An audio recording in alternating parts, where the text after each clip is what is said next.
وعلیکم السلام. حضور میرا نام کاشف رحیم ہے اور میں نعیم احمد چودھری میں حوصلوں کی جماعت سے ہوں.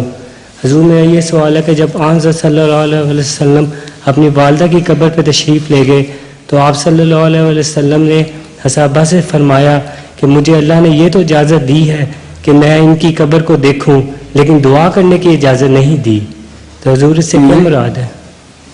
یہ ہے حدیث مسلم اور حدیث میں آتا ہے. اس حدیث میں یہ مسلم اور ابن ماجہ کا حوالہ دیا گیا ہے صرف خاتون. مجھے تو اس حدیث پہ اعتماد نہیں ہے کیونکہ رسول اللہ صلی اللہ علیہ وسلم نماز میں ہمیں تو سکھاتے ہیں بولے والدیہ،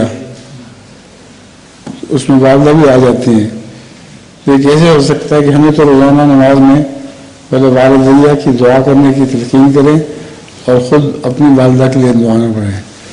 اس لیے تضاد لگتا ہے ان حدیثوں میں. جزاک اللہ.